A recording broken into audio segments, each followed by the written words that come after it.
So for scenario 3, I chose to do orienteering. For the environmental considerations, one of the strengths were the contingency plans. Um, Contingency plans are plans that are devised to prevent other outcomes that aren't usual, so they're not like an expected plan. So like it's outside of the risk assessment. So for example, like an exceptional risk. So if someone um, was to have climbed up a tree and then fell out the tree and broke their leg, that would be like counteracted by a contingency plan. Having them in place will obviously cover your back if anything was to happen. A weakness was the emergency procedures. When given out the emergency procedures, because there was obviously a massive group of 20, the one instructor that was taking them wasn't aware that a couple of the groups weren't paying attention. So obviously this meant that if an emergency was to happen, they would be clueless as to what to do and what they had on them that would save them. For example, they would have had like a phone or a whistle to get attention of the instructor or another group to help them or aid them in whatever they needed them to do. For the safety considerations, for the strengths, for both of them, really, I had erosion and countryside agency. They both had strengths and weaknesses that came into it. Obviously, for erosion, the strength is that they did actually follow a path as opposed to walking into other parts of the field. Quite a lot of the groups actually followed the path instead of going off track and trampling on perhaps flowers and other plants that may have been there, perhaps even some of the animals as well that were there in the obviously grass. Sometimes they are hidden. But at the same time, this is a weakness as well, because it meant that certain parts of the nature reserve or the countryside were being trampled down, so that it just left a muddy path, which obviously isn't very nice to look at, and does mean that the grass probably won't grow back, as it's just now like a brown mark in the grass. The countryside agency, the strength was that, similarly to the erosion, that as people didn't venture, quite a lot of the groups didn't venture into other parts of the fields and the woods, it did mean that obviously they were taking care of their surroundings and not destroying them. However, there was one group that did actually go up to some plants and start kicking them and trampling on them, so defacing and destroying the look of the field, and obviously this can mean that the whole group would be affected, as they could get into trouble for it, as they have no way of proving who it was without the group owning up. The risk assessment for orienteering.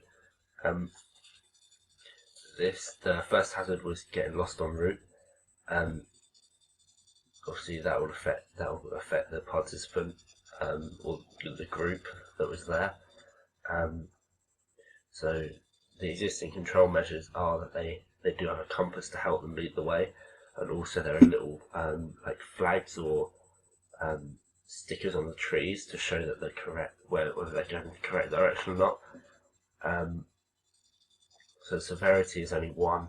Obviously, it couldn't really lead to anything too dangerous, depending on whether they get lost and then trip and then break their leg.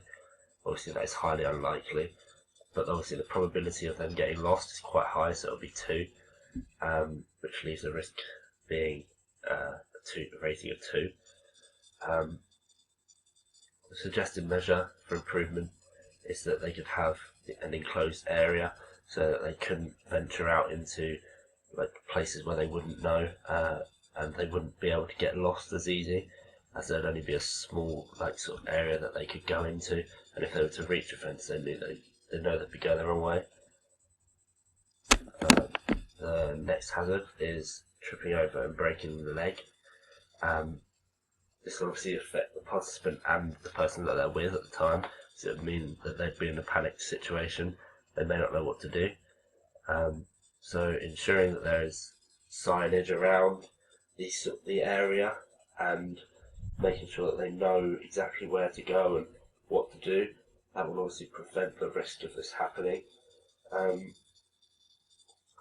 So the severity is 3, because obviously breaking your leg can lead to very serious consequences, i.e. not being able to do a particular sport again, or not being able to walk very easily afterwards, and obviously it leaves you like struggling for quite a while, depending on the severity of the break. The probability is 1, because it's not very often that someone will fall over and just break their leg, and usually there would be signage around or someone around helping make sure that you're not going completely the wrong way, so they wouldn't run the risk of falling over, as normally the area would be cleared or would have been cleared prior to the competition taking place. So a suggested measure for this is tell them to take like a mobile device or like a whistle, so that if an emergency was to happen, they would be able to get in contact with someone else that would be around. The final scenario is skydiving, and obviously there are many reasons why skydiving can be dangerous, but we'll go on to the risk assessment in a second. Firstly, I just wanted to go through the environmental considerations. One of the strengths is precautions. The instructor does actually go through the group and inform them of the safety precaution, as they are quite scared and nervous as to what could happen. They were fearing the worst, but obviously with the instructor kind of calming them down and informing them that something won't happen unless something goes seriously wrong, it almost like relaxed them a bit. But during this, there were a couple of people that weren't paying attention, that were a bit more chilled out, so they may not know what to do and may not know what the safety precautions were, because they weren't actually listening and paying attention.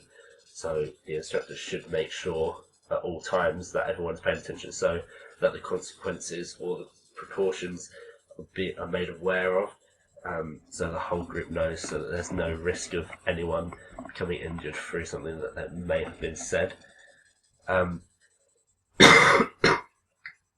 Safety considerations.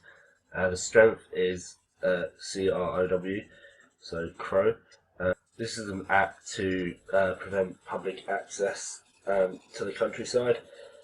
Obviously, it's not going to restrict all access. It just means that certain things, so like going to like a place of natural beauty or an area of natural beauty, is restricted, so damage to that area won't be caused.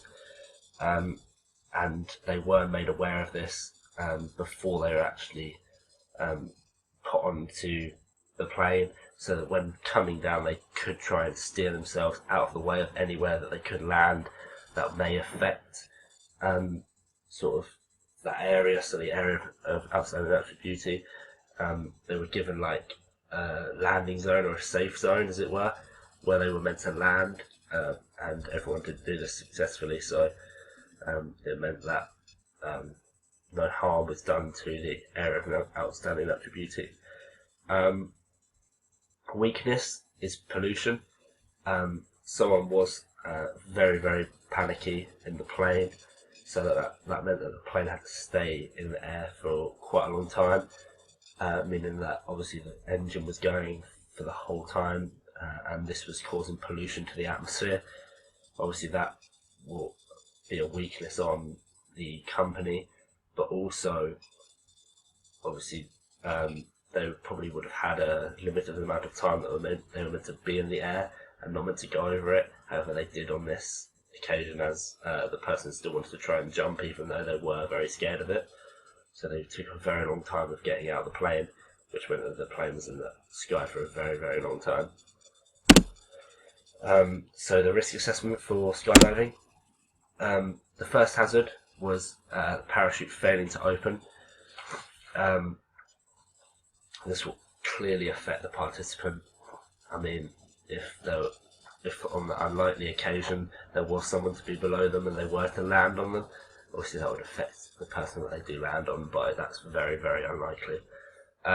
So before actually heading off onto the plane, they should ensure that the packing of the chute is done correctly and that they do have a backup chute just in case one doesn't come out. The severity of this is definitely free. If they were to fail to have a chute that worked, it would more or less mean result in death. But the probability of this happening is 1, because it rarely happens. On the rare occasion, if it was to happen, people 9 times out of 10 would have a backup chute anyway. So the risk rating would be 3. Suggested measures: take a second chute just in case. Obviously, this is normally what would happen anyway, but in some cases, you may find that some people just rely on the one chute. 9 times out of 10, it will open. But again, like I say, if it was to happen with only one chute, you're looking at death, unfortunately.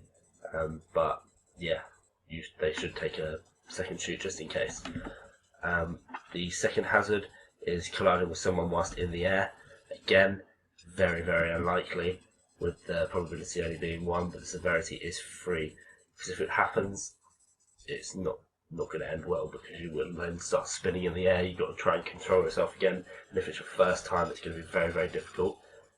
So this will affect the participants involved, and the existing control measures at the moment. There has to be a certain amount of time before each people jump. However, people can jump at the same time, so obviously that can lead to someone, if they were to let go of each other and then collide, that could still happen. But if the people are just jumping out one by one, they do have to wait until the other person has actually opened their chute before the next person can jump. So the suggested measure is, if they do jump at the same time, they must remain holding on to each other and not let go, because like I say, if they let go, it can cause this problem, and it has happened before. That is the end of my slide. Thank you very much.